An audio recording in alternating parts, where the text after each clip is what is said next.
द्वय मुनिराजों के चरणों में नमोस्तु नमोस्तु नमोस्तु। महाराज जी, वैष्णव धर्म के अनुसार राजा दशरथ की 3 रानियां बताई गई हैं, परंतु जैन रामायण के अनुसार राजा दशरथ की 4 रानियां बताई गई हैं। ऐसा क्यों? मेरी शंका का समाधान कीजिए। अगली जिज्ञासा के लिए अंजलि बिठिया जी तैयार रहे। देखिए, रामायण 36 प्रकार की रामायण लिखी गई है। कितनी? 26 या 36 प्रकार की रामायण है।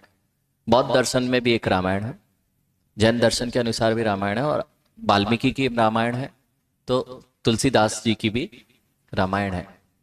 ये जब लिखी गई है तो सब धर्मों ने अपने अपने अनुसार जो जो प्रमाण मिल रहे थे, क्योंकि रामचंद्र भगवान का काल तो बहुत पूर्व मुनि सुव्रतनाथ भगवान का काल है, अर्थात हमारे 20वें तीर्थंकर भगवान के समय रामचंद्र जी हुए हैं।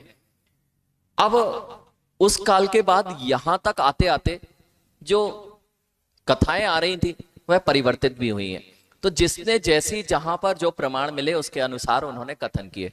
लेकिन जिन दर्शन की प्रामाणिकता इस बात पर निर्भर करती है कि जिन दर्शन में जो कहानियां सुनी चली आ रही थी उससे रामचरित मानस नहीं लिखा गया, अर्थात रामचंद्र भगवान का रामायण नहीं लिखी गई। पद्म पुराण जिसे जैन रामायण के रूप में देखा जाता है, उसे सुनने के अनुसार या बुद्धि के अनुसार नहीं लिखा गया था। उसका लिखने का मूल कारण था जिनेन्द्र भगवान ने साक्षात सर्वज्ञ के रूप में उन राम भगवान के चारित्र को जाना था और उन्होंने प्ररूपित किया था। उसमें जो दशरथ था, अर्थात अगर आप देखें जैन रामायण, पद्म पुराण और वैदिक रामायणों में बड़ा अंतर है। राक्षस वंश है ना, तो रावण को राक्षस वंशी कहा गया, राक्षस के जैसा दिखा दिया गया। वास्तविकता में वह राक्षस नहीं है, वह राक्षसवर द्वीप में उनका स्थान था, राक्षसवर द्वीप। उसके कारण उनका क्या चल पड़ा?